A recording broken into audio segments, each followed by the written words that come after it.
Bonjour à tous, bienvenue à cet autre épisode cette semaine suite à la semaine 12 d'activité.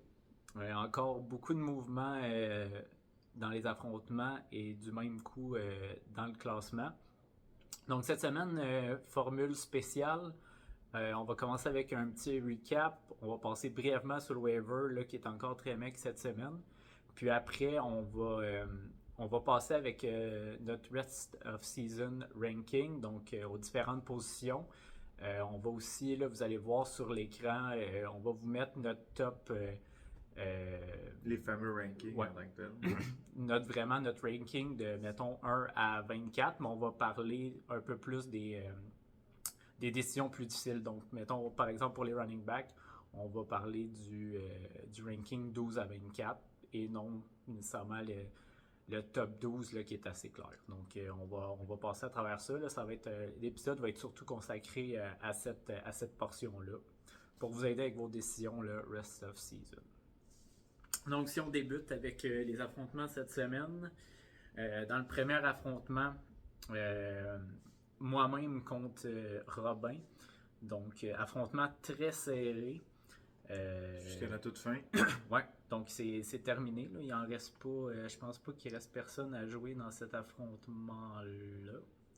Donc, c'est fait. Robin qui va l'emporter 158 à 155. L'affrontement très serré. Là. J'ai eu.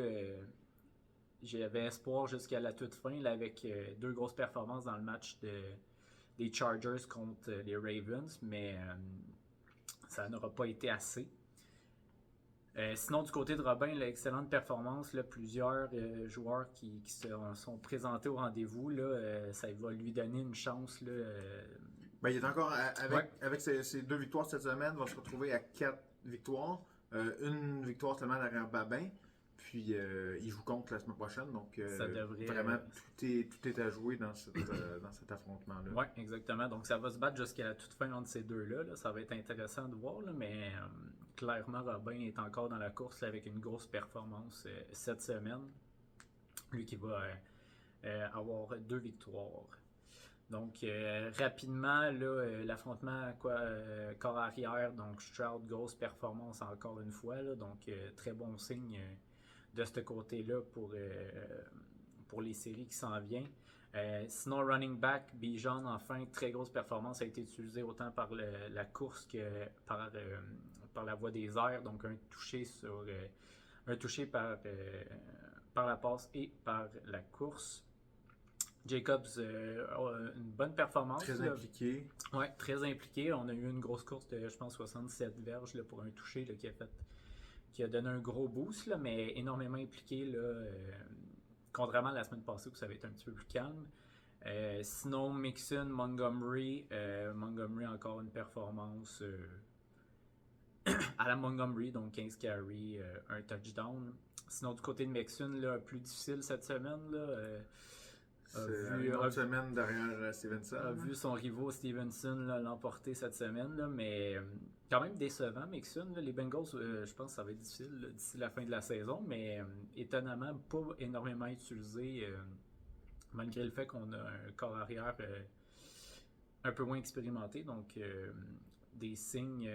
Ben, ça va falloir surveiller ça le reste de la saison, là, parce que là, si on se consacre vraiment plus au jeu aérien, là, parce que justement ça va mal, ben clairement à monitorer. Là, C'est sûr qu'il jouait contre Pittsburgh, là, mais quand même, là, pas des signes très encourageants. Sinon, tes receveurs de passe, ça a été plus difficile quand ouais, même. des décisions. J'avais quelques décisions plus difficiles cette semaine, là, puis ça n'a pas été facile. Là. Mon vent n'a pas plus produit, donc ça ne sera pas nécessairement joué là. Mais Ayuk, j'ai été chanceux là, qu'il fasse un toucher à la fin là, parce que ça s'en allait nulle part. Lockett complètement absent. Sinon, Zay Flowers, performance de 2 touchés, donc je peux pas me plaindre à ce niveau-là. Quand même 8 targets, j'avais même pas vu ça, mais seulement 25 verges, donc risque d'être un target quand même intéressant d'ici la fin de la saison avec Andrews qui est out. Sinon, Allen qui continue dans la même veine, là, 14 réceptions sur 16 targets. Donc, Ben, je pense que c'est lui qui a le plus de réceptions et de targets là, par la fin même là, dans la ligue. Là. Donc, ouais, puis c'est sûr que ça a monté avec ça. Donc, clairement, un floor très intéressant pour Allen. Sinon, du côté de Robin, Debo, bonne performance. Garrett Wilson là, dans une défaite encore une fois, mais 10 targets, 7 réceptions. Gabe Davis, excellent match. enfin. Là. Je pense que ça s'est vraiment joué là. En fait, là, notre affrontement, là, je pensais pas que Gabe Davis allait avoir une aussi bonne performance. Là. Donc, ils sont touchés à la fin, là, à donner vraiment le edge à Robin qui avait besoin. Sinon, Jalen Reed a une autre bonne performance. Ouais, je pense que c'est sa troisième en ligne là, qui est très intéressante. Exactement. Donc, ben, puis la défensive aussi, des Broncos a été solide. Puis toi, ça t'a potentiellement c'est coûté la semaine. Ouais, un match à oublier pour Détroit. Sinon, sur les bancs respectifs, on avait Tyler Higbee a été. Ouais, comeback season. Là, donc, Higbee avec 5 réceptions, là, mais avec Kittle, je pense pas qu'il va avoir une chance de jouer d'ici la fin de la saison. Là, sinon, ça a été. On va souligner les deux batteurs de Robin quand même. Ouais, il n'a pas habillé le bon. Donc, ça, c'est pour cet affrontement-là. Après ça, Eric contre Luka, un affrontement qu'on attendait avec impatience là, pour la course dans la division Marin. Donc, malheureusement... une dégelée. Ouais, une dégelée complète. Là, Luka, le manque de corps arrière là, risque de lui faire mal, là, mais Eric, sérieusement, 7e victoire de suite. Qui va l'arrêter, sérieusement, rendu là? Ouais, sérieusement, c'est...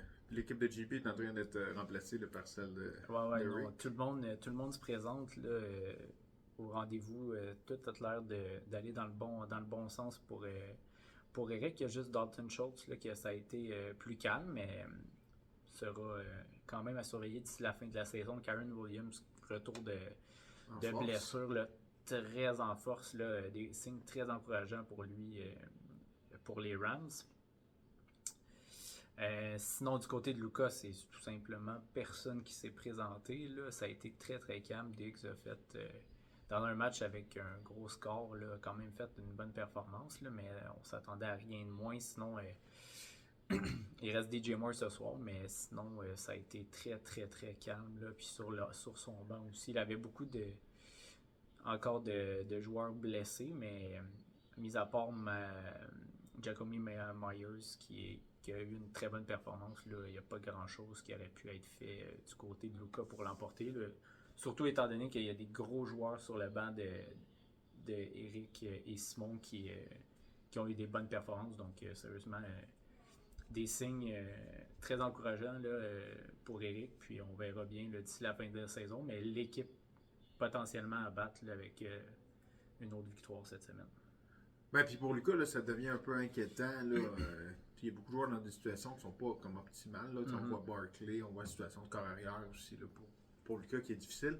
Ben, il est pratiquement garanti là, de la 4e place là, maintenant de la division.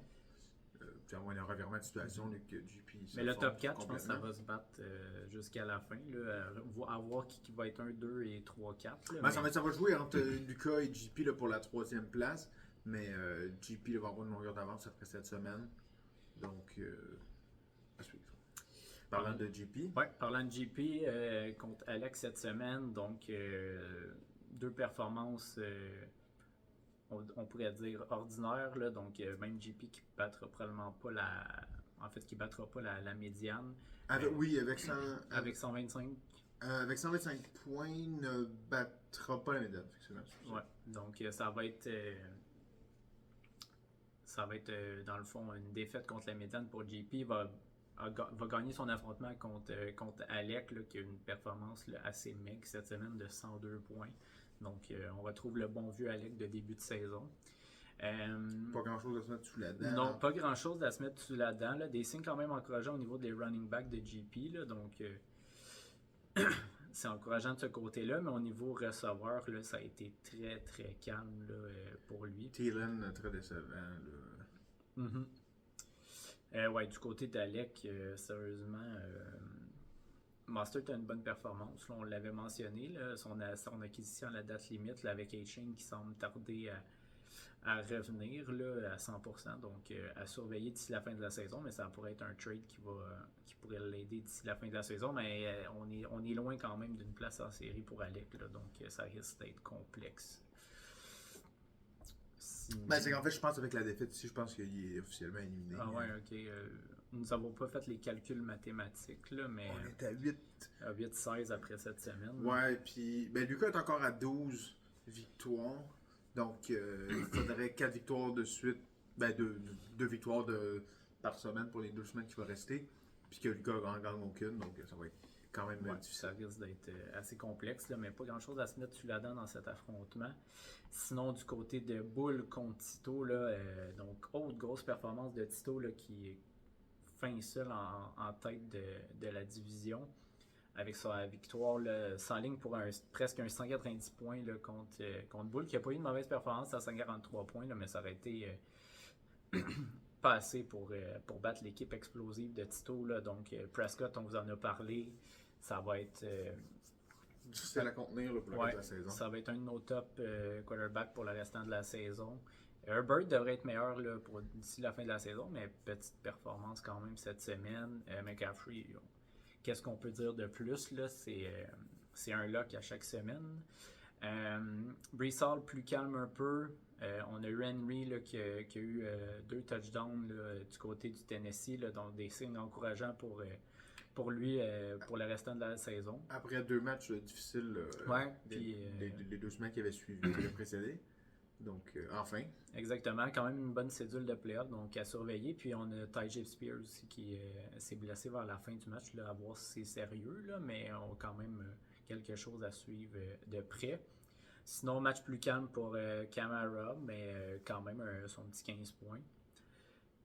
Evans, une autre grosse performance pour lui, là, un des top picks du draft là, en termes de valeur là, qui continue d'exceller. Devante Smith, excellente performance, on vous l'a dit, là, d'ici la fin de la saison, ça risque d'être un joueur à surveiller. Là, certains ont même essayé d'aller le chercher via transaction, mais Bull n'a rien voulu savoir, donc ça devrait être bon pour lui à ce niveau-là. Sinon, on a Waddle aussi, bonne performance. Pas besoin de faire un toucher, là, a fait son petit 19 points. Reste TJ Hawkinson à jouer pour Tito, là, donc on pourrait avoir une autre grosse performance de ce côté-là, contre Chicago en plus, sans Jefferson. Donc, on va le voir assurément impliqué. Oui, certainement. Donc, Collins, excellente performance aussi. Là. L'attaque de Houston, là, les wide receivers de Houston, en fait, qui sont maintenant des must-start à chaque semaine. Là. On voit qu'est-ce qui peut arriver avec cette attaque-là. Du côté de Bull, là, ça risque d'être compliqué un peu. Là, Connor, Drake London, pas nécessairement les starts les plus sexy à chaque semaine. Donc, il restera à voir, là, mais on va avoir des décisions à faire à chaque semaine de son côté. Sinon, ça a été très calme. Sinon, on regarde. Chuba Hubbard, belle performance quand même soulignée. Oui, quand même. Donc, à suivre, là, ce sera peut-être un potentiel start pour Bull, là, peut-être à la place de Drake London là, ou même Connor, peut-être certaines semaines. Mais plusieurs bails la semaine prochaine aussi. Oui, exactement. Ça va quand même bouger. Ça devrait être intéressant là, de ce côté-là. Puis dans le dernier affrontement, entre toi et Babin, l'affrontement plus serré que peut-être qu'on le pensait, mais tu devrais l'emporter. Là. En fait, tu l'as déjà fait. Il faudrait que Justin Fields fasse plus de points que la défensive des Vikings. Donc, théoriquement, c'est dans la poche, mais on a déjà vu des choses plus étranges arriver. Tu te bats contre la médiane. Oui, j'ai besoin de 23 points pour aller battre la médiane. Donc, ça aussi, c'est encore possible. J'irais soutirer la victoire à Bull. Très grosse victoire, là, malgré la grosse performance de Josh Allen. De 39 points là, pour lui, là, 4 touchés, donc 2 par la voie des airs et 2 au sol. Sinon, Stevenson, on l'a mentionné plus tôt, mais bonne performance. Commence à avoir de plus en plus de volume là, dans une attaque qui semble s'en aller nulle part. Donc, beaucoup de carry, mais aussi on l'avait impliqué dans le jeu aérien. C'est toujours de bonnes nouvelles. Mm-hmm. Puis on l'a fait avoir des touches là, dans le red zone, puis tout ça là, pour versus à Zeke. Là, donc, je pense que c'est des bonnes nouvelles quand même dans ce beaucoup cas-là. de volume de ce côté-là. Swift Eckler du côté de Babin qui ont été un peu effacés là, dans cet affrontement-là. Sinon, Rashad White là, revenait de blessure, mais quand même 15 carries pour 100 verges, là, a fait son petit 13 points, mais un petit peu plus. Ça a été un de ses bons matchs en fait au sol. Mm-hmm. Il n'y en a pas eu tant que ça, mais. Un petit peu moins impliqué par la voie des heures, par contre. Sinon, Hill, Lem, donc performance habituelle, là, des bonnes performances. Amari Cooper, JSN du côté de Babin. Là, Cooper est sorti sur blessure. Donc, ça va être compliqué. Là, on parle ici des wide receivers 1 et 2, là, peut-être avec Adams, en fait, qui est probablement le premier ou le deuxième. Là, donc, on manque un peu de profondeur de Babin. Est-ce que c'est ça qui va lui coûter les séries cette année? Là? Ça se pourrait. Là, on voit des bons signes du côté de Robin, donc à suivre de ce côté-là. Plusieurs joueurs en bail pour Babin la semaine prochaine. Ouais, aussi. ça va être très compliqué pour Babin la semaine prochaine avec les joueurs en bail. Sinon, tes flex, des performances un petit peu plus calmes du côté de Puka et Warren. Sinon, sur les bancs respectifs, là, on a eu Murray, Sam Howell avec des bonnes performances. Singletary, encore une performance. Ouais, avec le retour de Pierce, ouais. ne savait pas trop à quoi s'attendre. Puis, ils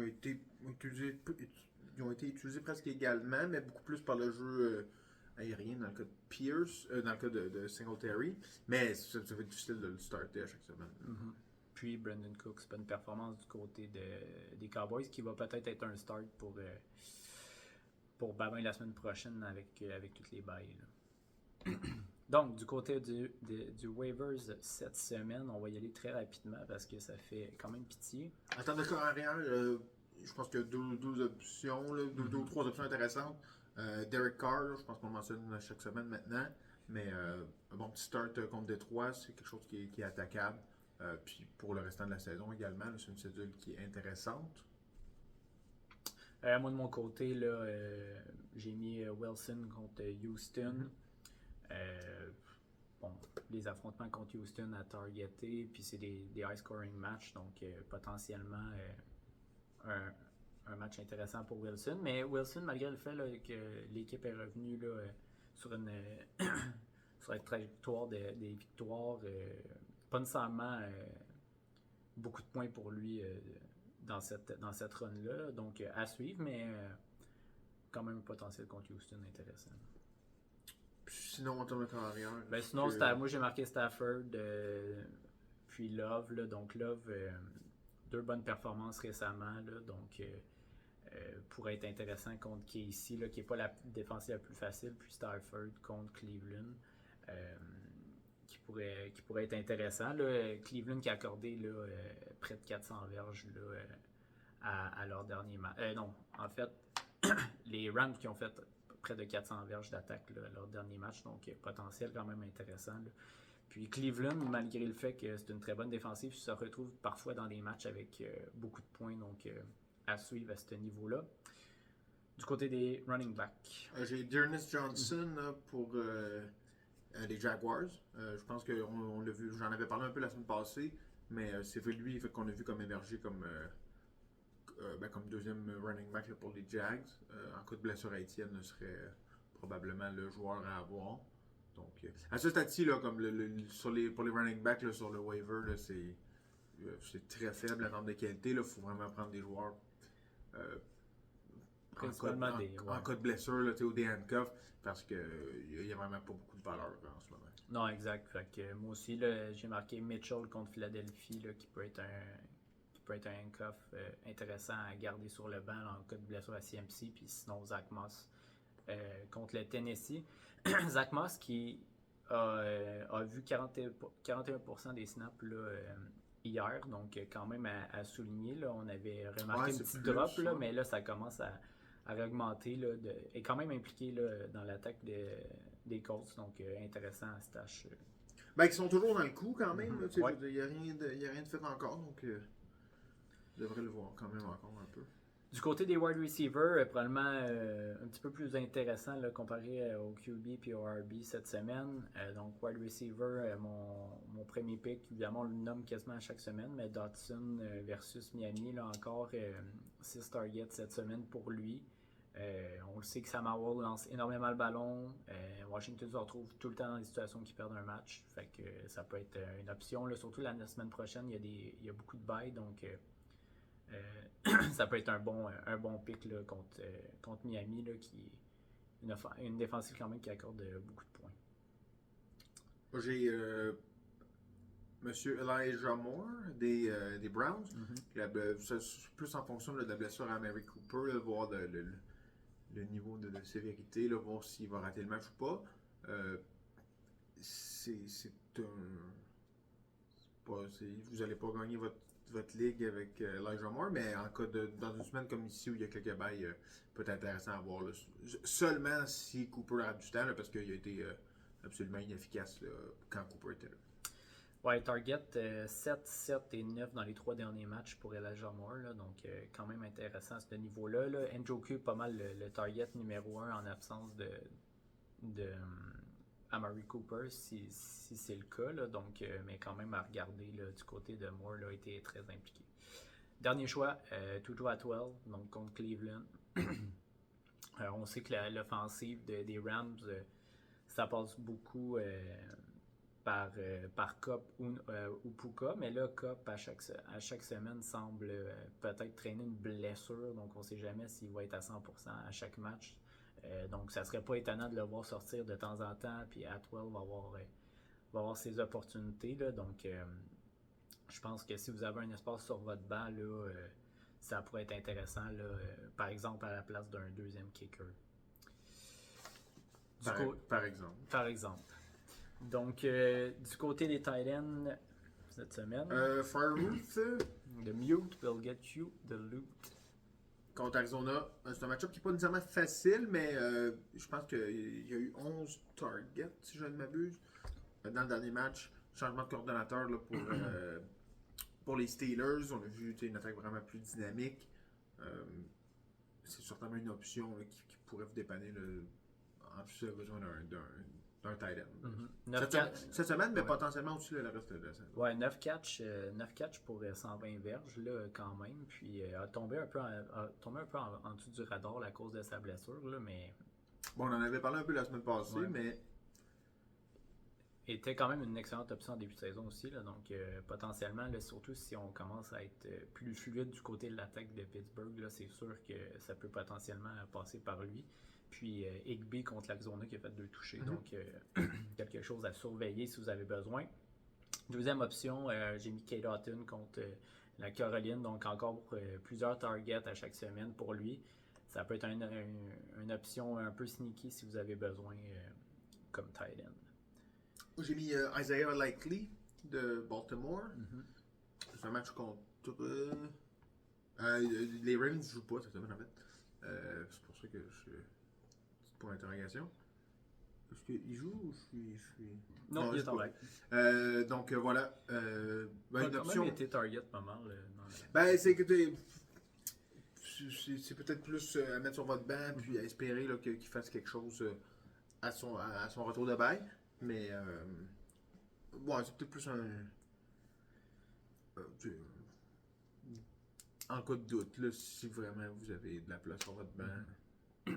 On va le nommer à chaque semaine, Pitts contre les Jets. Donc, à un moment donné, on va peut-être avoir des résultats qui vont être constants pour lui. Là, mais un autre changement de QB pour les Falcons. Là, puis, ils ont couru énormément. Donc, à suivre, mais on s'entend que... C'est fou comment les Falcons gagnent des matchs en ayant une attaque aérienne aussi mauvaise. Ouais, non, c'est... Puis, ils réussissent à gagner tout le temps là, par la peau des fesses. Donc, du côté d'IST, il y a quand même quelques options intéressantes cette semaine. Pour ça, oui. Les Bucks contre la Caroline. Tous les matchs contre la Caroline sont des must-start. En fait, à peu près contre peu importe la défensive là, qui les affronte. La Caroline très faible en termes d'attaque. Donc, il y a des revirements possibles. Puis tout ça. Oui, exactement. Du côté de ma part, Jacksonville contre Cincinnati, évidemment, on target tout le temps les affrontements contre les corps soit recrues ou des corps là, qui viennent en remplacement. Donc, on en a beaucoup cette année. Jacksonville, excellente défensive. Là, on n'en parle pas souvent, là, mais Ah, ils font le travail. a fait le travail depuis le début de la saison puis a donné là, souvent l'opportunité à son attaque de gagner des matchs là, malgré des matchs peut-être avec moins de points. Là. Donc, à target cette semaine. Moi, j'ai aussi les Chargers contre les Patriots. Ça, c'est un autre prime match-up. Là. On ne sait pas qui sera là.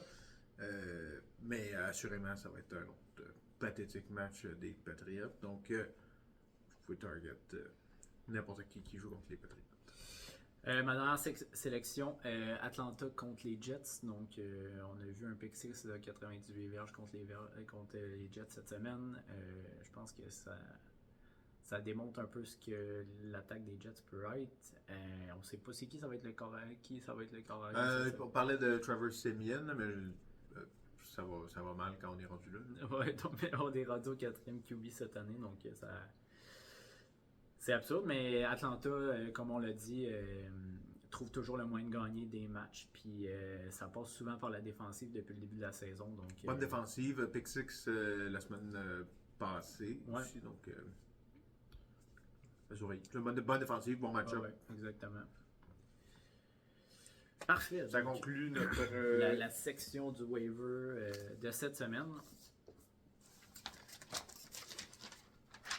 Donc, si on passe au ranking rest of season, donc vous allez voir sur l'écran, dans le fond, notre top 13 QB. Par contre, il y a quand même un top 5-6 assez clair. Là, donc, on va passer. On va commencer en fait avec la 6e position.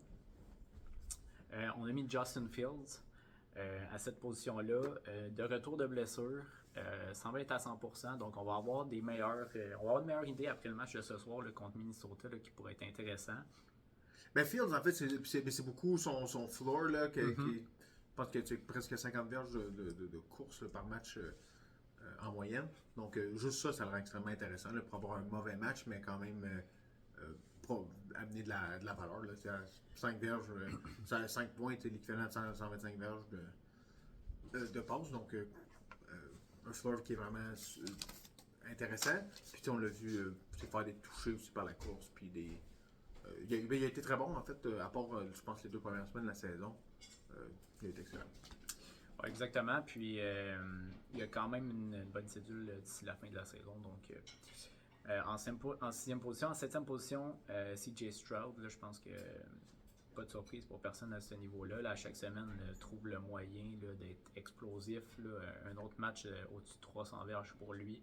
Et actuellement, je pense le QB avec le plus de passes, de verges par la passe dans la NFL. Donc, je pense une option là, assez certaine là, de ce côté-là. Par rapport à Tua qu'on a mis 8e, là, Tua a une cédule de playoff là, très difficile. Ouais, là, donc, complexe. Donc c'est vraiment là que ça s'est joué pour nous. Là, évidemment, dans une attaque peut-être un petit peu plus explosif que Stroud, mais le potentiel là, est peut-être un petit peu plus grand pour Stroud. Là, surtout que Miami est très fort au niveau du jeu au sol, là, donc contrairement à Houston. Ouais, exact. Il y a des matchs où on le voit un peu moins, mais il reste dans une attaque, une top 5 attaque de la NFL, puis il lance quand même le ballon. L'attaque aérienne est quand même impliquée, donc une valeur sûre quand même pour le reste de l'année. Ensuite de ça, on est allé avec Brock Purdy, là, qui a une des plus belles cédules pour le reste de la saison. Brock Purdy fait la job là, depuis quelques semaines. On n'en parle pas vraiment, là, mais encore hier, là, encore jeudi, un autre match avec 3 passes de toucher pour lui. Va être à surveiller d'ici la fin de la saison. Une excellente cédule, comme j'ai mentionné plus tôt. Donc, ça va faire la différence, selon moi, là, versus un Justin Herbert ou un Sam Howell qui sont dans des situations peut-être un petit peu moins certaines. Là. Donc, évidemment, il y a toujours un aspect de jeu au sol, puis d'avance pour les 49ers qui devient un risque, mais dans des situations gagnantes, là, Purdy a toujours trouvé le moyen d'être très relevant. Ben, le point important là, pour Purdy, c'est que pour les 49ers, tout le monde est en santé en ce moment. Puis qu'on l'a vu, là, quand Debo est là, quand Kittle est là, c'est une attaque complètement différente. Puis dans les matchs où ces deux-là sont là, c'est les matchs où Purdy est très relevant. Donc ça passe vraiment par là. Mais si c'est le cas, on va voir Purdy assurément probablement dépasser là, ce ranking-là là, de 9e carrière si tout le monde reste en santé. Mm-hmm. Ouais, beaucoup de play-action qui font en sorte que ça donne lieu à des gros jeux de passe là, vers Ayuk ou même Kittle. Sinon, en 10e position, Justin Herbert, là, on peut quand même pas passer par-dessus ce talent-là. Mais ça passe beaucoup par Keenan Allen actuellement, cette attaque-là. Donc, évidemment, c'est pour ça qu'on a mis Herbert 10e, là, mais il y a quand même un certain gap là, avec des QB comme Howell, Dobbs ou Murray. En 11e place, d'ailleurs, Sam Howell, qui, comme on ne le nommerait pas d'emblée, je pense, dans les meilleurs carrières de la ligue, mais en termes de fantasy, très relevant. Je pense qu'il est quoi? Il est 5e, 6e sur l'année? Ouais, 4 ou 6e là, depuis le début de l'année, mais je pense que c'est 6e. On n'en parle pas beaucoup, mais il se retrouve quand même dans une situation qui perd tout le temps. C'est jamais très sexy, mais ça fait le travail. Il lance pas énormément d'interceptions non plus, donc est relevant à chaque semaine. Là. Puis il y a quand même beaucoup d'options là, en attaque qui sont en santé. Là. Donc on peut quand même pas passer par-dessus ses performances. Du côté de la 12e position, Joshua Dobbs. Donc on a mis aussi Murray en 13e. Mais c'est fou, Joshua Dobbs. Ouais, 12e carrière, après avoir guéri du cancer, comme ça. Incroyable. Ouais, puis devant le carrière de son ancienne équipe, en fait, aussi. Oui. Donc, non, mais Dobbs a montré des très bons signes là, dans les dernières semaines, là, depuis son arrivée avec les Vikings. Va retrouver Justin Jefferson la semaine prochaine, lors de la semaine 14. Donc, beaucoup d'options pour lui, a trouvé le moyen tout le temps d'amener les jeux à leur fin, souvent là, par la course aussi. Là, donc, je pense à 5 matchs avec un touché au sol. Là, Ben c'est à part Lamar Jackson, là, c'est lui qui a le plus de verges actuellement là, par la course. Donc, ce rushing upside-là fait en sorte qu'il y a certainement un floor là, intéressant. Là, puis je serais pas surpris qu'il soit un petit peu plus haut dans la liste là, d'ici la fin de la saison. Là, mais je pense qu'il y a quand même certains QB là, qui ont un talent brut meilleur. Peut-être que Dobbs là, qui sont plus. Ben, très hâte de voir c'est ça, avec Jefferson, qu'est-ce que ça va donner. Les Vikings sont encore dans le coup.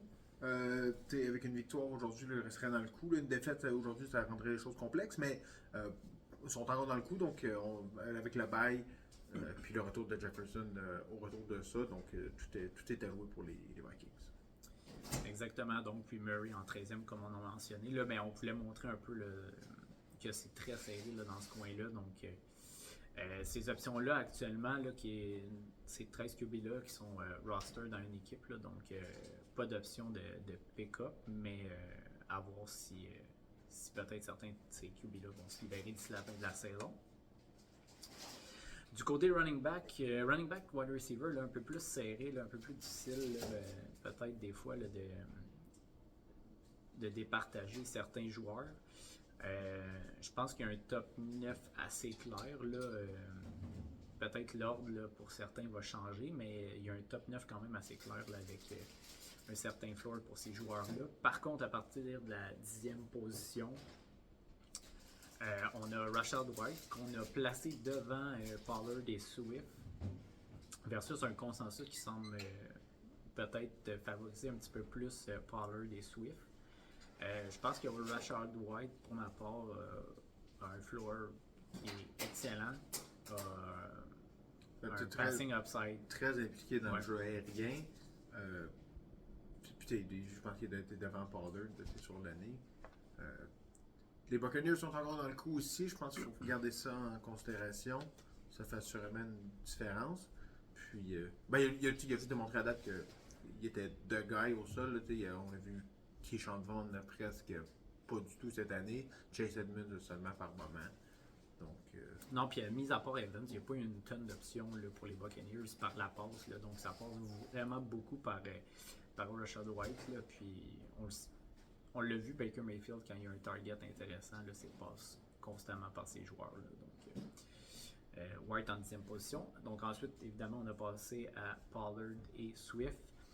Pollard qui a montré des bons signes là, dans les 2 dernières semaines. Donc c'est encourageant. On savait qu'il y avait un certain upside cette saison. On s'attendait à beaucoup plus, évidemment. Mais on a peut-être sous-estimé là, sa blessure là, à la fin de la saison dernière. Puis ça a peut-être fait en sorte qu'il y a eu un départ là, un peu plus lent. Par contre, cédule rest of season qui est excellent pour Dallas. Pour les Cowboys, c'est vraiment intéressant. On va être dans des situations aussi qu'on va gagner. On ne sera pas nécessairement pressé de passer le ballon. Pollard est capable de catcher des ballons aussi. Donc, non, sérieusement, il ne faut quand même pas passer par-dessus lui. Le upside est quand même là.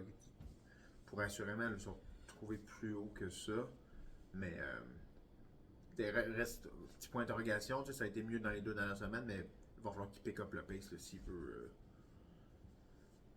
S'il veut être aussi. Pour qu'il soit relevant en tant que 11e. Oui, c'est ça. On parle quand même d'un top 11. Là, fait que quand même une certaine performance à avoir. Ensuite de ça, on a Swift. Évidemment, on ne peut pas passer à côté de lui là, dans cette offensive explosive des Eagles. Par contre, il y a beaucoup de monde. On est souvent dans une situation où on mène. On a Kenneth Gainwell aussi qui est là. Donc, il arrive des moments où il est peu utilisé. Donc, c'est pas un volume qui est nécessairement garanti autant que tous les noms devant lui. Donc, c'est vraiment ça son... Mais il est excellent avec ses opportunités, mais parfois les opportunités sont pas si élevées. Non, c'est ça. Puis un autre qui a une excellente cédule, souvent c'est un peu ça le tiebreaker aussi entre 2 joueurs. Là, la cédule qui est meilleure, là, mais on l'a vu avoir des matchs complètement explosifs. Donc, quand ça va bien au sol, puis les opportunités vont être là. Donc, à suivre pour lui.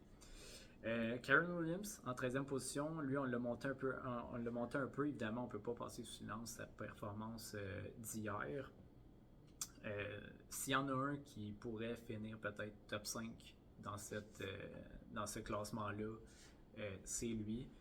On l'a vu que par la passe, les Rams ont beaucoup d'options. Par contre, ça peut passer que par Williams.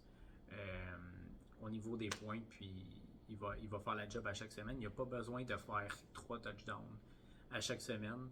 On l'a vu avoir des semaines où il faisait qu'un seul touché, puis qui était très, très relevant. Donc, puis c'est la seconde où il a été nommé le running back partant, qu'on a changé Cam Akers, mis à part la blessure, là, évidemment. Il était excellent en termes de points par match. Donc, puis là, il a prouvé qu'hier que clairement la blessure semble être derrière lui. On a vu l'équipe là, qui a release Darrell Anderson, puis même Chris Evans, là, je pense. Donc, clairement, on croit qu'il est rétabli. Non, c'est ça, on n'était pas sûr, même en début de saison, là, quand il a pris le poste de running back 1, si ça allait être l'option là, l'année prochaine. Mais là, je pense qu'il est en train de donner tout ce que le groupe de coach a besoin là, pour qu'il soit le running back 1 l'année prochaine. Donc, évidemment, ça veut dire qu'il va être utilisé énormément d'ici la fin de la saison, même si les Rams ne sont pas nécessairement dans une position pour faire les séries. 14e place, on a placé Saquon Barkley. Certains l'ont plus haut, c'est un petit peu plus frileux dans son cas. Oui, c'est beaucoup de volume garanti, là, surtout avec l'attaque. C'était du volume garanti, même si c'était Daniel Jones. Mais là, avec M. DeVito, c'est encore du volume garanti, mais plus complexe là, par moment. Puis la cédule. Ouais, le floor est peut-être moins safe. Il pourrait toucher 30 fois au ballon dans le match, mais finir avec seulement 75 verges. La cédule aussi est extrêmement difficile pour les Giants. Donc, un volume garanti qui le rend quand même intéressant, mais je pense pas qu'on va le voir faire 2 touchés puis 150 verges là, dans un match. Là. Non, c'est ça. Ben, puis tu sais, le prochain, c'est Derrick Henry. Puis je pense que ces deux, ces deux running backs qui sont dans des situations similaires, là, des workhorses dans leur équipe. Henry, ça a été peut-être un petit peu moins le cas cette année, là, mais quand même, c'est quelque chose à laquelle on a été habitué. Mais c'est deux équipes qui s'en vont un peu nulle part. Donc c'est très difficile cette année. On a essayé plusieurs choses. Il y a eu des changements de carrière. Donc ces deux running backs avec le volume pourraient avoir 2 touchés à chaque match, mais il y a quand même une situation que c'est pas idéal. Puis c'est pour cette raison-là qu'ils sont aussi loin dans notre classement, mais pourrait faire la différence là, en série là, si on parle mettons de Derrick Henry qui joue 2 fois contre Houston. Donc à suivre, mais je pense qu'il y a quand même les options qui sont plus haut dans le classement sont peut-être plus safe là, à ce niveau. 16e position, David Montgomery. Donc évidemment, on a mis Gibbs en 6e place, là, mais Montgomery là, qui reste relevant là, malgré tout. Là. A le volume escompté à chaque semaine là, pour avoir des performances intéressantes. Là, on parle tout le temps là, autour de 15 à 20 carries. Là. Je pense qu'on a trouvé quand même un certain équilibre du côté des Lions là, pour l'utilisation de ces deux joueurs-là puis qu'ils soient relevant. Là, on a Gibbs là, qui a des options là, peut-être un petit peu plus par la passe, mais pour arriver et courir le ballon là, proche de la ligne de but. Montgomery peut avoir des courses tout aussi explosives, là, mais on a quand même 2 options très intéressantes, là, puis on ne peut pas passer sous silence là, que les Lions vont être dans une situation là, où ils vont continuer à courir le ballon. On a une excellente cédule pour le reste de la saison là, qui va favoriser. Ça passe par le jour seul là, pour les Lions. Là, exactement. En moins d'une blessure, les deux vont être impliqués assurément. Oui. 17e position, Isaiah Pacheco qui a eu une excellente performance hier, là, 2 touchés. Aurait peut-être pu même être plus loin dans la liste, là, mais c'est sûr qu'il y a toujours un risque avec Kansas City là, que ça passe quasiment juste par la voie des airs avec Mahomes, mais on le voit qu'on est très souvent en contrôle du match, donc ça va amener Pacheco à courir énormément le ballon. Court avec une hargne pas possible, là, donc c'est sûr qu'aller chercher les verges là, au contact, là, ça va être payant pour lui, là, surtout proche des buts. Là, puis on va avoir du red zone en masse pour Kansas City. Là, donc les opportunités vont être là, c'est sûr pour Pacheco, on ne peut pas passer dessus. Ouais, puis il est excellent quand même dans des opportunités quand même limitées. Ouais. Il a vraiment fait très bien avec ce qu'on lui a donné, qui n'est pas beaucoup, là, qui est assurément moins que certains en termes de volume là, qui sont devant lui. Donc, il doit juste continuer là, sur cette voie-là. Puis que les Chiefs n'arrivent pas dans des situations là, où se mettent à utiliser un peu plus McKinnon, ou comme ils ont fait l'année dernière. Donc, à méditer. On ne pouvait pas passer par-dessus un affrontement Stevenson-Mixon. Donc, évidemment, on les a mis un après l'autre dans ce classement-là, avec Stevenson au-dessus de Mixon, évidemment. Je pense que Stevenson a juste montré des signes un petit peu plus encourageants depuis le début de la saison, même s'il est dans une situation là, qui n'est pas facile. Mixon est un petit peu dans la même situation maintenant de sans Burrow, là, donc je pense que à force égale, là, Stevenson va avoir tout simplement plus d'opportunités. Puis, si Mixon n'a pas été capable de le faire avec Burrow, puis un jeu qui est beaucoup plus ouvert, là, avec l'attaque aérienne qui est plus impliquée, je pense pas qu'il va être capable d'être plus relevant contre des équipes qui vont être vraiment plus préparées là, pour le jeu au sol. Non, c'est ça. Puis Stevenson est tellement impliqué aussi par la voie des airs. Puis de plus en plus, on voit son utilisation qui ressemble un peu plus à ce qu'on espérait en début de saison. C'est un peu le chaos au niveau des corps arrière du côté des Patriotes. Là, donc, un peu. Juste un peu. Donc, Stevenson va définitivement bénéficier de ça là, parce que c'est pas mal la pièce maîtresse de cette attaque-là. Position 21, Kenneth Walker. C'est sûr, rendu à ces positions-là, là, c'est un petit peu plus compliqué. J'ai passé par-dessus Javonte Oui, Williams, c'est ça que je malheureusement. regardais. Ouais. Je pense que le 20 à 24, là, il est un petit peu plus compliqué. Là. On parle de joueurs qui pourraient exploser, mais il y a un range de joueurs là, qui est un petit peu plus difficile à ce niveau-là. Javonte en 20e place. Je pense que c'est là qu'il devrait être. Pas été excellent, pas été extrêmement explosif depuis le début de la saison. Assez tranquille, assez constant. Je pense que ça lui vaut la 20e place. Denver a quand même une cédule de série qui est faisable. Donc, je pense que. Il n'est pas très sexy, mais je pense que si tu l'as, là, tu le starts puis tu espères qu'il se fait de performance sur le top 24. Non, c'est ça. On a quand même un peu plus de rythme depuis quelques semaines. On est du côté des Broncos. Puis ça va faire en sorte aussi que je pense que tout le monde va y trouver un peu son grain de sel. Puis, il n'y a pas nécessairement beaucoup de joueurs qui sont relevant au niveau de l'offensive de Denver. Là, actuellement, il y a juste Sutton qui tire quelque chose de cette offensive-là. Puis sinon, c'est Javonte. Donc, on va avoir des options dans le red zone. Puis ça va être vraiment là que ça va jouer pour lui. S'il n'y a pas de toucher, je pense que ça va être un peu compliqué parce que je pense pas qu'on va le voir avoir un match de 150 verges là, et pas de toucher. 21e place, Kenneth Walker. Je pense qu'on aurait aimé ça le mettre un petit peu plus haut, là, mais il y a quand même la blessure qu'on quelques petits points d'interrogation. On peut pas mettre ça sous silence. Là, pour lui, ça s'est beaucoup calmé. Puis, même s'il revient, je pense que Charbonnet, on en avait parlé en début de saison. Ben, ils l'ont repêché en deuxième ronde, troisième ronde. C'est un running back là, qui est dans une meilleure situation là, en ce moment. Je pense qu'on parlerait là, d'une option vraiment intéressante pour certaines équipes là, qui sont peut-être pas dans la même situation.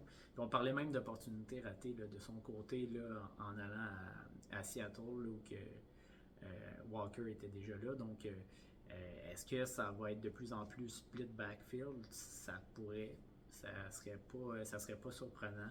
Puis, il y a quand même un risque avec Walker là, par rapport à ça, puis surtout par rapport aux blessures. On l'a vu blessé l'année passée, encore cette année, là, il y a Tendance. donc la tendance des running backs de Seattle de se blesser. Puis il faut mentionner aussi le cédule de série qui est très difficile là, pour Seattle. Ensuite de ça, contre toute attente, Najee. Donc, on a quand même vu dans les dernières semaines là, l'offensive de Pittsburgh là, au niveau du jeu au sol qui est beaucoup plus convaincante. Autant Warren qu'Harris qui sont excellents au sol, là, mais on sent là, on semble trouver plus de brèches là, du côté de Pittsburgh. Puis là, avec le changement de coordonnateur offensif, est-ce qu'il va y avoir plus d'opportunités de toucher pour lui? Je pense que c'est pas à sous-estimer de son côté. Ben, puis même avant le changement de coordonnateur, les 2-3 dernières semaines, Najee avait vraiment été bon. Puis là, ça encore plus dans la bonne direction. Donc, clairement, un joueur là, qui a un certain upside quand même parmi ceux-là. Je pense que la grosse différence, c'est peut-être avec Mustard. Le Mustard là, a aussi une deuxième option avec A-Chain, mais je pense que Harris a une bien meilleure cédule qui va favoriser le jeu au sol. La défensive aussi qui fait le travail pour Pittsburgh, là, donc ça met moins de pression sur l'attaque là, de devoir lancer le ballon. Donc on peut courir 400 verges d'attaque totale hier pour Pittsburgh. Donc, pour la première fois en 43 matchs. Ouais, c'est peut-être le déclic là, qu'il fallait pour cette attaque-là. Pour la 23e place, c'est Mustard, on a bien dit un mot. Mais dans son cas, là, c'est plus. Aurait pu être placé là, mieux que 23e. Mais là, dans son cas, là, c'est plutôt la blessure à A-Chain qui le rend moins attrayant. Si A-Chain est présent, Mustard ne l'est pas. En fait, les deux ne le seraient probablement pas en termes de top 25 là, si les deux sont en santé. Mais A-Chain encore blessé, est-ce que revient la semaine prochaine? Pas certain. En théorie, Mustard devrait être celui qui est pertinent là, pour les Dolphins, mais c'est ça s'est beaucoup calmé pour les Dolphins par la course, puis c'est encore corsé. Oui, c'est ça. La cédule, on en a parlé plus tôt, là, mais la cédule est très complexe pour eux. Là, on le savait que le début de saison allait peut-être pas être garant là, de ce qu'on allait voir en deuxième moitié. En 24e position, James Cook. Je pense que ce qui fait la différence à cette, rendu à cette étape-là dans le classement, là, je pense que c'est le upside. Tu veux le running back dans la grosse offensive avec des options, avec des opportunités de toucher. James Cook, on n'en a pas vraiment parlé cette année, mais a quand même été solide à chaque semaine. A fait son petit 15 points, 19 il y a des points. petits problèmes de fumble par contre par moment, mais ça semble s'être Mais clairement, Murray ne sera pas l'option. Fournette, est-ce qu'il va vraiment être une option dans cette équipe-là? Je pense pas. L'année passée, Devin Singletary avec Buffalo qui avait fini très solide. Là, donc, est-ce que ça peut être quelque chose qui se reproduit cette année pour James Cook?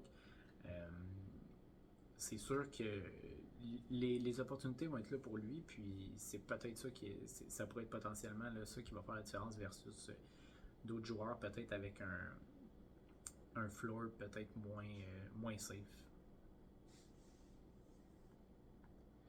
Du côté des wide receivers, évidemment, les premiers, là, le top 10, je pense, est assez clair de ce côté-là. Ensuite de ça, là, position 11. Je pense que 10-11, là, DJ Moore versus Michael Pittman. Je pense qu'il y a quand même... On en a parlé, Michael Pittman, là, qui est monsieur... Mr. Consistency. Ouais, c'est ça. Comme Eric l'a mentionné là, comme nom de joueur. Mais DJ Moore, avec le retour de Fields, on l'a vu. Ça pourrait être très encourageant. Quand on a vu les deux ensemble, toujours très pertinent, là, DJ Moore avec Fields. Donc, on va voir ce soir là, ce que ça en dit. Mais clairement, un wide receiver 1 sur l'année, là, si les deux, si Fields reste en santé. Non, c'est ça. Ici, encore une fois, on en parle souvent, mais le upside qui fait la différence. Est-ce que Pittman peut avoir une performance de 150 verges? Peut-être moins de chance que Moore. Puis c'est un peu ça qu'on a regardé qui fait en sorte qu'on départage les deux. Là, mais deux excellentes options là, pour le restant de la saison. Ensuite de ça, en 12e position, là, Devontae Smith. Donc... qu'on a vu hier, très impliqué. Oui, très impliqué. Ça fait deux excellents matchs pour lui. Évidemment, avec la blessure à Dallas Goedert, on le savait qu'il allait plus être impliqué. C'était sûr que ça allait être une excellente option. Tout avait passé par AJ Brown depuis le début de la saison, mais on le savait que Devontae Smith allait finir par trouver un moyen de s'impliquer. Donc, excellente cédule de playoff aussi, même juste rest of season. Là. Ouais. Les Eagles sont dans une excellente position, là, donc très, très high de mon côté pour Devontae Smith. 13e place, Brandon Ayuk, qu'on a vu là, être très bon pour les 49ers depuis le début de la saison. Plus de points là, que Kittle et Debo. Puis, va bénéficier. Lui, c'en est un qui va bénéficier là, justement là, de la santé là, de Debo et de Kittle. Quand les deux sont là en santé, ça ouvre vraiment le jeu pour tout le monde dans cette attaque-là. Puis on le voit. C'est pas le gars le plus impliqué dans l'attaque, on le verra jamais avec 13 targets, mais est capable de vraiment profiter là, de ses opportunités. Là. Toujours des gros jeux, toujours pertinent.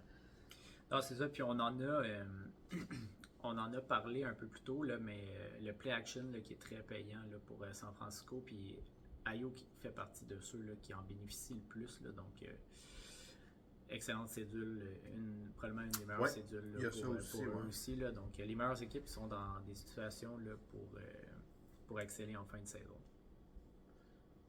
En 14e place, on a Devontae Adams, qui revient un peu à la pertinence là, après un début de saison extrêmement difficile. Ça s'est replacé un peu là, avec Aiden O'Connell. Puis, quand même un peu décevant sur la saison, il ne faut pas se mentir. Il a été repêché en deuxième monde, si je ne m'abuse, Devontae Adams.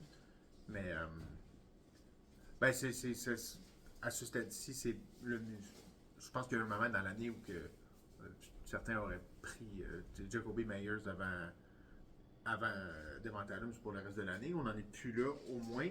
Mais le talent finit toujours par gagner, là, quand même. Les Raiders sont dans le coup, là, dans tous les matchs, quand même. Donc, on le voit impliqué. Peut-être moins de chances de toucher dans son cas, mais voilà, touche au ballon, assurément. Là, puis... Non, puis l'équipe veut l'impliquer de plus en plus. Là, le coach par intérim l'a dit là, que ça devait passer par les meilleurs joueurs, donc clairement va être plus impliqué. On peut quand même pas passer sous silence le talent. Donc Adams en 14e position. Un peu le même cas pour Ja'Marr Chase en 15e position.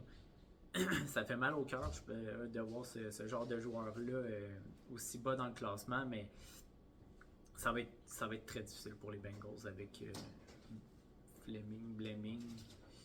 Avec Browning, ouais, c'est ça. Ben, puis là, tu rajoutes à ça, il y avait T. Higgins aussi qui était absent, puis tout ça. Puis T. Higgins qui est incertain là, pour, je pense, le prochain match. Ouais, c'est ça. Difficile de savoir, mais c'est pas très rose là, pour les Bengals. Non, ça va être difficile. Puis Chase traîne quand même quelques blessures depuis quelques semaines. Puis c'est jamais clair, souvent questionable. Donc, est-ce qu'on va peut-être lever le pied un peu du côté des Bengals? Là, on sent que cette saison-là, ça va un peu à la dérive. Là.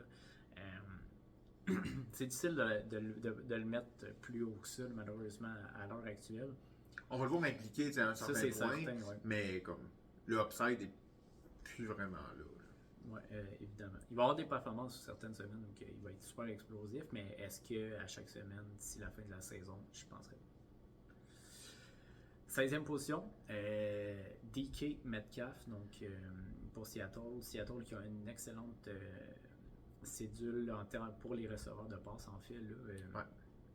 Donc DK devrait être une option intéressante de ce côté-là.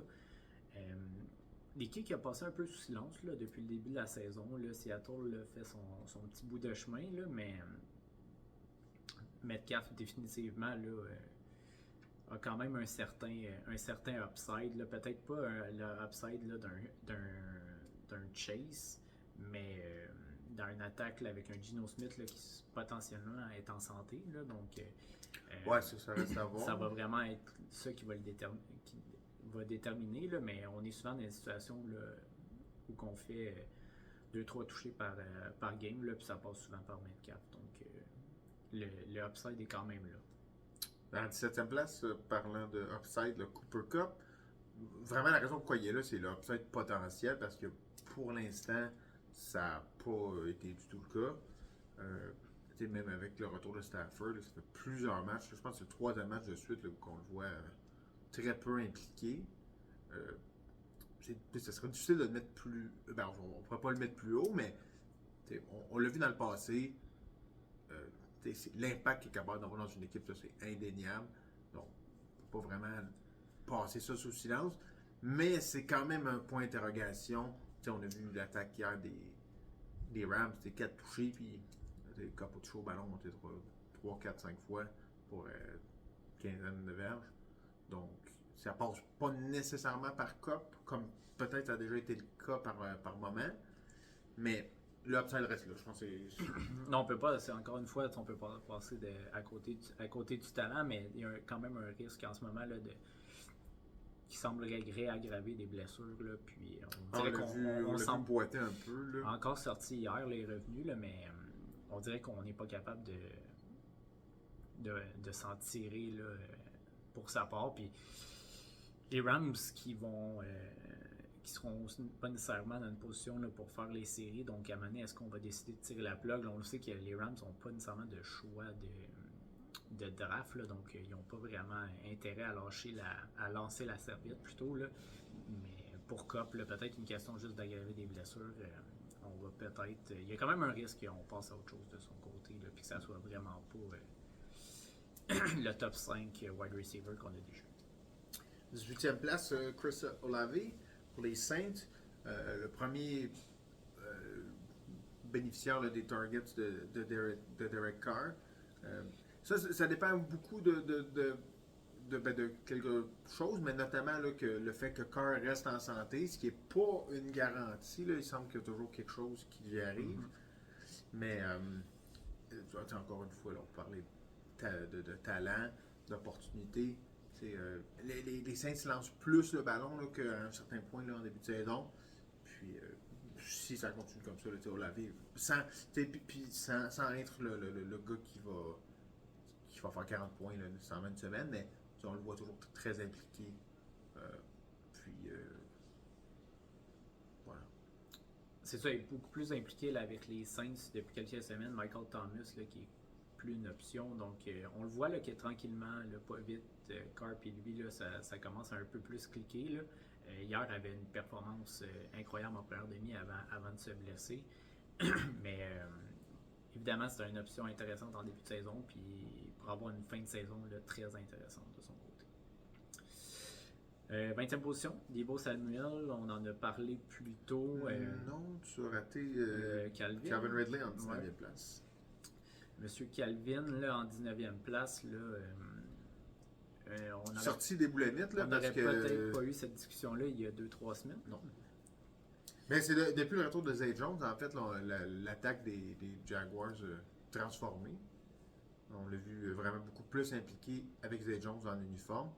Puis, au départ, un peu de Calvin Ridley, pas de Calvin Ridley, mais de Christian Kirk, là, notamment. Mais très impliqué, beaucoup plus de targets, mais des touchés aussi. Là, ça faisait longtemps qu'il y en avait eu. Là, à part, je pense que la première semaine, il avait été excellent. Puis, l'attaque des Jaguars de semble se placer, là, transitionner un petit peu plus vers une attaque plus balancée, parce que c'était beaucoup concentré sur la course là, en début de saison. Mais ça semble se diriger un peu plus vers une attaque là, qui, avec Trevor Lawrence, puis tout ça, sont capables de jouer là, par la voie aérienne. Non, exactement. Puis, tu sais, le jeu au sol, qui, même s'il est encore utilisé, on dirait, fonctionne peut-être un petit peu moins bien. Là. C'est peut-être juste une question d'affrontement, mais on est quand même dans une position qu'on doit lancer un peu plus le ballon actuellement pour Jacksonville. Là. Puis, Ridley, on s'entend que le potentiel est là. Donc, pour être potentiellement même plus haut là, s'il y avait eu un rendement peut-être plus constant depuis le début de la saison. 20e position, je l'ai mentionné tantôt, Deebo Samuel. Donc, on vous en a parlé plus tôt. Les 49ers qui sont dans une excellente situation, autant à toutes les positions en fait. Donc, puis là, tout le monde est en santé, comme on l'a dit. Donc, le potentiel est très intéressant pour lui. Là, un petit peu plus bas qu'Ayuk. On l'a vu quand même un peu plus effacé. Il y a eu des bonnes performances quand même par moment, mais un petit peu plus effacé. Mais l'upside reste là encore une fois. Exactement. Donc, 21e position, Nico Collins. Donc, pour Houston. Là, on a vu Houston là, attaque très offensive, très explosive. Puis ça passe vraiment pas par le jeu au sol là, actuellement. Là, on a vu Singletary qui a une bonne performance, mais sinon, c'est vraiment par la voie des airs. Puis à coût de 300-350 verges par match, clairement, on peut avoir ça fait plusieurs semaines là, que c'est comme ça. Là. Ça va être une attaque qui va vivre et mourir là, par son jeu aérien. Donc, on va voir assurément Tank Dell très impliqué, Nico Collins. On a vu Noah Brown aussi là, qui était blessé, mais il y a des gens qui vont devoir toucher ce ballon-là là, pour que ça continue de fonctionner. Puis Nico Collins en fait partie. Non, c'est ça, 2 affrontements en playoff contre Tennessee, là, qui est une des attaques, une des défensives qui accorde le plus de longs jeux. Donc, potentiellement là, très intéressant là, pour les options de Houston pour le reste de la saison. Zay Flowers en 22e place aurait probablement pas été là sans la blessure à Mark Andrews, mais le voilà. En termes d'opportunité, c'est dur à battre quand même là, de remplacer. Il devient le target numéro 1 des Ravens là, par la passe. Donc, puis pas seulement par la passe, là, on l'a vu hier avec la course. Clairement, on croit en lui, on va lui donner des opportunités. Reste à voir. Andrews pouvait toucher au ballon 10 fois par match. Est-ce que ça sera autant? Ça reste à voir, mais clairement, on a un intérêt à lui mettre le ballon là, dans les mains. Là. Non, c'est ça. Je pense que depuis le début de la saison, on en parle. L'opportunité est là pour lui. A peut-être pas été utilisée là, à son plein potentiel, mais à Mani, on va avoir aucun autre choix là, du côté des Ravens là, que de l'utiliser. C'est à peu près le seul gars là, qui a pas été blessé du côté des Ravens cette année. Là. Je ne vais pas me jinxer, là, mais Trop tard. j'ai touché du bois. Donc, évidemment, là, beaucoup d'opportunités à venir pour lui, là, mais il va clairement devoir toucher plus de ballons parce que 5-6 targets, 2 touchés, ça n'arrivera pas souvent. 23e position, Garrett Wilson. Une des histoires plus tristes cette saison, là, malheureusement, avec la blessure à Rodgers. Sérieusement, on était tous très hype pour Wilson cette année, qui n'a pas eu une mauvaise saison malgré tout. Mais je pense que très TD-dependent. Exact. Un peu limité là, par l'attaque anémique là, des Jets récemment. Oui, il est clairement le premier target, puis on le voit très impliqué, mais parfois c'est pas assez. Il faut faire des touchés là, pour faire des points là, à un certain point. Puis on lance pas pour 300 verges par la passe du côté des Jets. Donc, on l'a vu avec plus que 10 targets dans ces 3 derniers matchs. Ça se traduit par des points, mais le upside est vraiment pas très présent. Mais il continue d'être targeté, d'être impliqué dans l'attaque. Il faut juste modérer les attentes. Exactement. 24e position, Jalen Waddle. Donc, quand même une saison un peu plus décevante pour lui. Là, a été incommodé avec certaines blessures. Il n'a pas manqué nécessairement de temps, là, mais on le voit souvent sur les lignes de côté. Par contre, on ne peut pas passer à côté d'un joueur là, dans une offensive comme celle de Miami. Donc, je pense que c'est ça qui fait la différence avec peut-être des gars là, qui le suivaient, là, comme McLaurin, Kirk, même Marquise Brown. Donc, l'opportunité va être là. Surtout s'il arrive quelque chose à Tyreek Hill, les opportunités vont être encore plus grandes pour lui. On l'a vu cette semaine.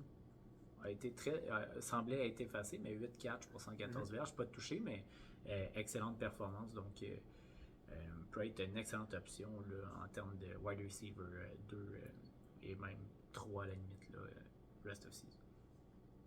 En termes de tight end maintenant, on va passer au travers des 10. En fait, là, première place, Kelsey, je pense qu'il n'y a pas rien à dire de plus ici. Quand même décevant en termes de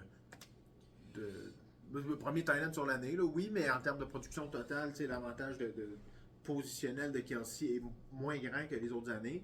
Puis, souvent, terminait l'année là, comme s'il y avait été un wide receiver, comme wide receiver 5 à 10. Mais là, on n'est pas du tout là pour l'instant. En fait, on pourrait vous dire exactement, là, mais... Ouais, sur l'année. Mais en termes de flex là, sur l'année...